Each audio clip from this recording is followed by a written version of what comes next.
Daddy old Dianne Feinstein. Dianne Feinstein releases in rogue fashion the transcript of that flake that runs Fusion GPS. She did it in violation of an agreement she had with the Republican chairman of the committee, Charles Grassley of Iowa. And she's had, I think, 3 excuses now for why she did it. Greetings, my friends. Great to have you. L. Rushbo here behind the golden EIV microphone as we head on down the busy broadcast week. Speaking of crazy excuses, her first example was, or first reason was, that she just did it on her own because she felt like it. I'm paraphrasing there, but she just felt like it. She was getting a little frustrated out there at the lack of progress, so she just did it. And then she said she was pressured into releasing the transcript. We don't know by who or by what, but she was pressured. That didn't work. That didn't fly. So finally, she dredged up the NyQuil excuse. She said she didn't tell Senator Grassley about any of this because she had a cold. It's the old NyQuil excuse. She was doped up on cold medicine out there. Meanwhile, the media continues to question Trump's mental stability when we have doddering Dianne Feinstein trying to wind her way through a maze that she created. I'll tell you why she released the transcripts. She did it so she could give future witnesses a heads up on what to say, based on what Simpson had said. And she did it to give other Fusion GPS witnesses and others that are going to be talking to the media heads up on what to say to keep stories straight. The bottom line is the dossier story is falling apart. And I'm telling you what we're getting closer to. We're getting closer and closer. And you know what? I'm going to change the audio sound bites. Mr. Broadcast Engineer, go grab number 20 and 21. Many of us have believed for I can't tell you how long that Trump dossier, the Steele dossier, what do you call it, was in fact used by the Obama administration to get a FISA warrant to spy on the Trump campaign and the Trump transition. And that will be, folks, if that is ever confirmed, we've got some people saying it's going to be confirmed next week. But these people have been dangling that carrot for a couple of weeks now, so we'll have to wait and see. But if that is ever confirmed, I frankly think it's true. I don't need confirmation. My instincts, guided by intelligence, I know what happened here. I know the players. I know Obama and Hillary and how they, I know Clapper and Brennan and these clowns, and I know that the Democrats and their politics have corrupted all of these government institutions. I have no doubt that dossier was used. I mean, I think Brennan has pretty much admitted it when he said that it formed the basis of their investigation.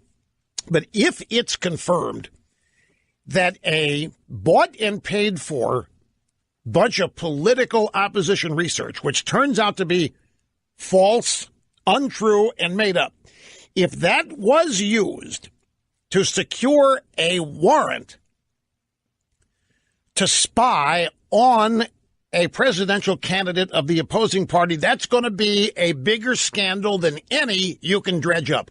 It's bigger than Watergate by a factor of 10. It's bigger than Iran-Contra by a factor of 100. You would be hard-pressed to come up with a political scandal that even approaches this. And it would have taken place with everybody in this loop knowing about it except maybe the judge. The FISA court judge who would accept this application and the Trump dossier may have been the only guy in the loop to have been duped. And if he wasn't duped, if the judge was in on it, then that's even worse.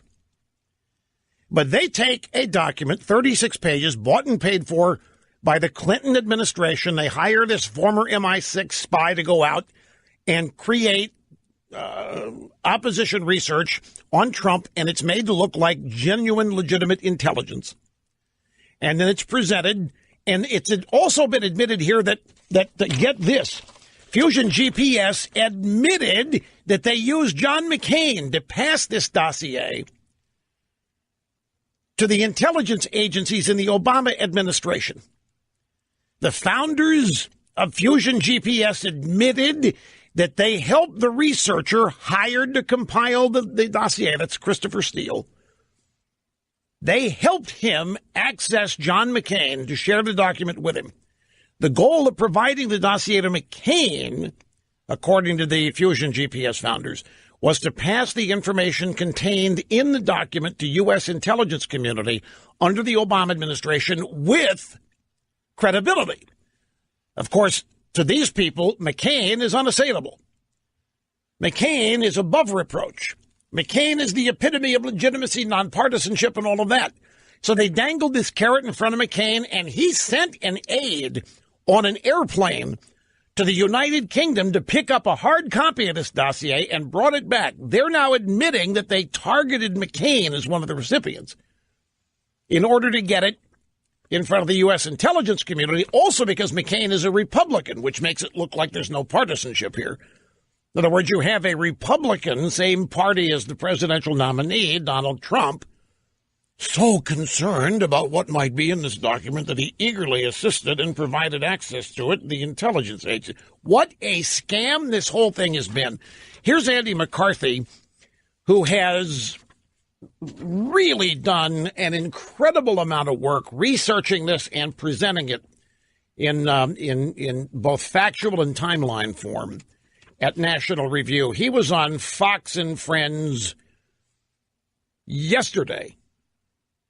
I think it was yesterday, maybe the day before, but it was, the last couple of days. And he was being interviewed by Brian Kilmeade. Kilmeade said, I know you went through 300 pages of testimony. Aside from the fact that it's been revealed that somebody got killed because of this dossier. By the way, that's another thing that turns out not to be factually correct. The dossier is not responsible for somebody getting killed. And also, I'm told that Carlos Danger and Huma Weiner are not canceling their divorce, that's more fake news, that all they're doing is settling it out of court to protect their kid, but that they are going ahead with the divorce. I can't remember where I read that. I think it was some blog somewhere. So Kilmeade says, what sticks out for you with this whole thing, the Steele dossier, the investigation? If you look at an important moment about 6 weeks or so before the election, what you find is that between Obama administration officials and Fusion GPS, which we know was working for the Clinton campaign, there was a full court press to urge the allegations in the dossier, which was composed by Steele, on the media, on Congress, and there's very good reason to believe on a federal court. What's really problematic is that former FBI Director Comey testified in June of last year, so that's 2017, that the dossier was salacious and unverified. If it was unverified in the middle of June 2017, it had to be unverified in September of 2016 when they probably went to the FISA court and when they certainly briefed Congress on it. Okay. So, Comey in 2017 says it's salacious and unverified and shows it to Trump, but they applied for the FISA warrant in 2016 during the campaign. They knew it was bogus. Folks, they knew it was bogus because they created it.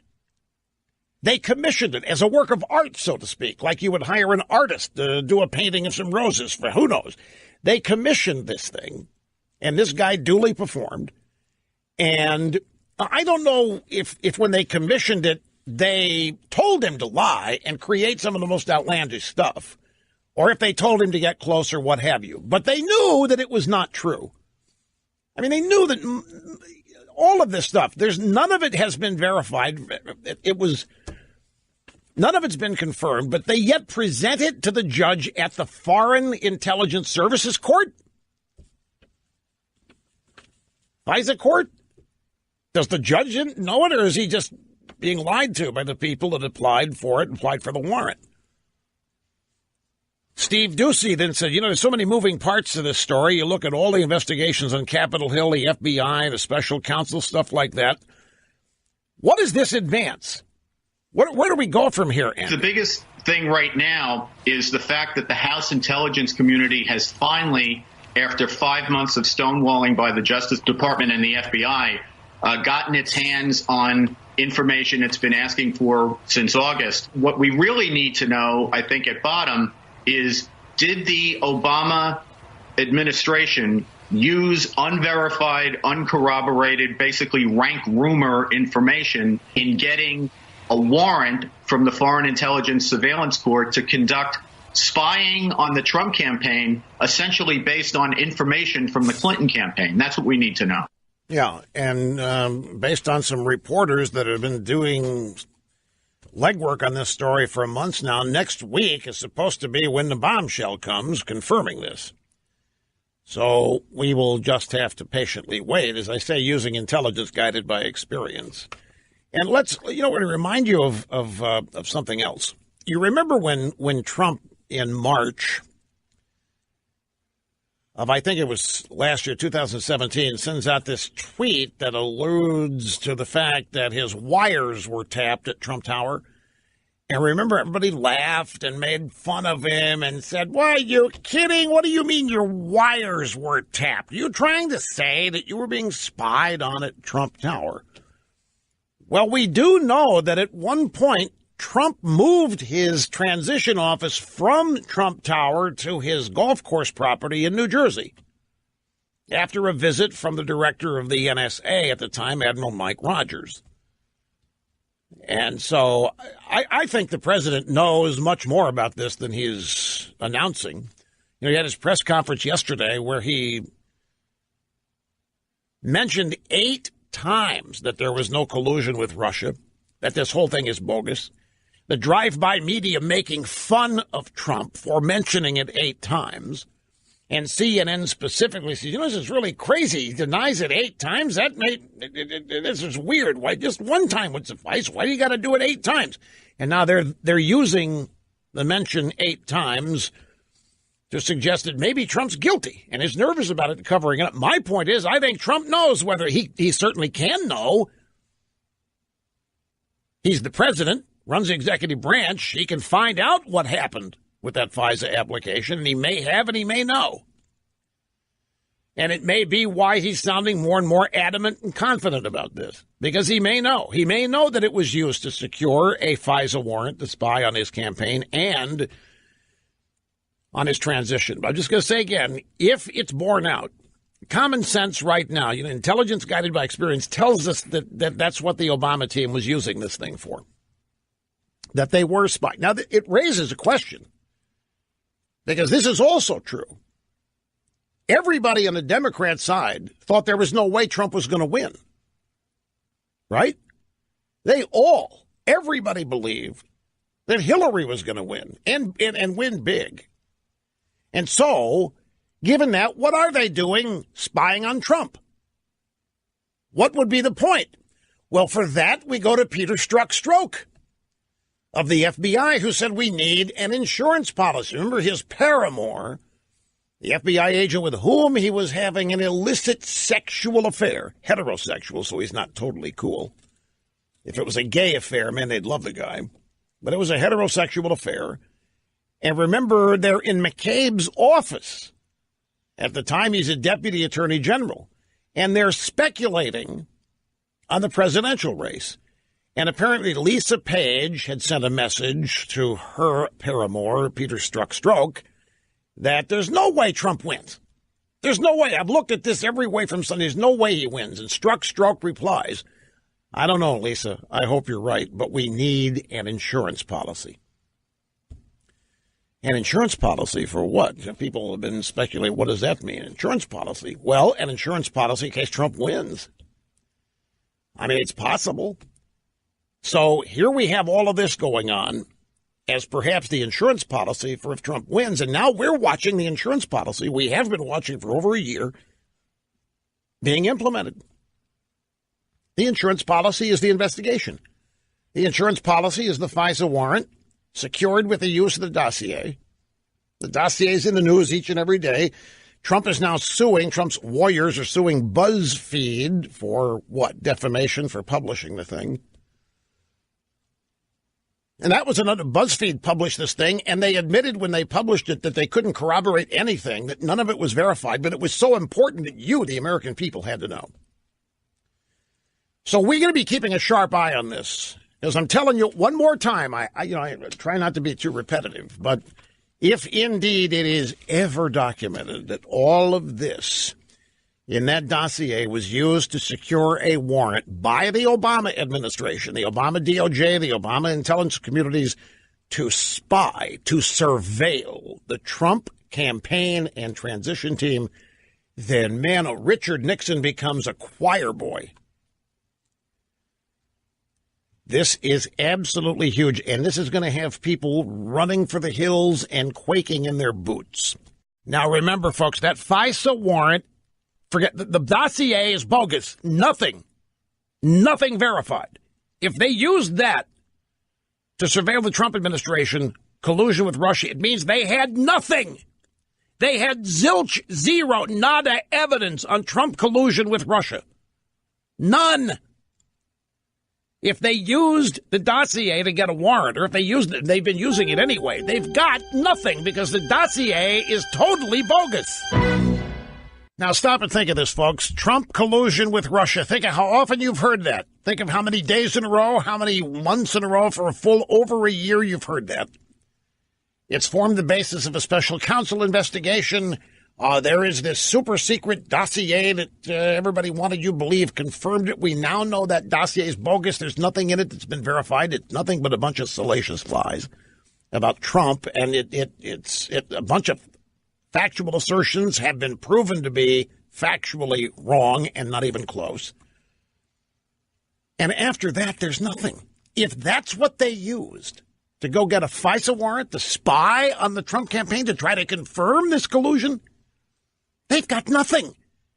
Now, we've known, you and I have known, that this was all made up. It was a Democrat plan. The plan to hatch it was presented in one of the books that did a postmortem on the Hillary Clinton campaign. We have been led down the primrose path, one of the biggest hoaxes and scams of our lifetimes here.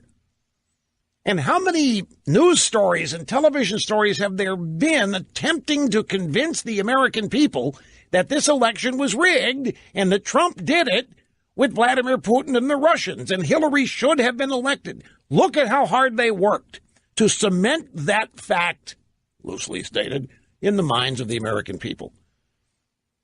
And we are learning that there is literally no substance behind that allegation, including the primary evidence used, apparently, to get a FISA warrant to spy on Trump. And if that was used to get the FISA warrant, it means that's the best they had. And that means they had nothing. They have absolutely no evidence. Now, this is not to say the Russians don't try to tamper in our elections, but so do the Chicoms, and so do the Norks, and so do the Cubans, and so does everybody else. And we do the same thing in theirs. Nobody's naive here. Nobody's saying the Russians don't try, but this is not about that. This is trying to say that Trump actively undermined the American electoral system to get elected, and did it with one of our mortal enemies, and in the process denied the most deserving, smartest woman in the world her shot to be president. And that's just the added insult to injury. And it's all bogus. And this is one of those things, where I, again, intelligence guided by experience and my full-fledged knowledge of the left and those people I've known, suspected, whatever, I've been confident this thing has been bogus from the get-go, as I have said. But I've only been able to present it to you as an opinion that's rooted in ontological certitude nonetheless, but still if demanded to prove it, I couldn't have done that. I could just cite, who we're talking about here, and I could give you the bits of evidence that I've used to form my opinion, such as the plan to do this was announced in the Hillary campaign 24 hours after they lost. Remember the first Fusion GPS effort to derail Trump. At first attempt, they were hired by some Republican during the Republican primaries. Hillary was not the first. The Democrat National Committee was not the first bunch to hire Fusion GPS. They were the second. A Republican, or a series of them, hired Fusion GPS to try to wipe Trump out during the primaries. Then the Hillary campaign hires Fusion GPS, who then goes and hires Steele to manufacture this cockamamie document. Bottom line is, if that's all they had, they have never had anything. There has not been a single factual reference on which to base this investigation. It's just, it is phenomenal. And it demonstrates the lengths to which the swamp, the establishment will go to protect itself and to deny outside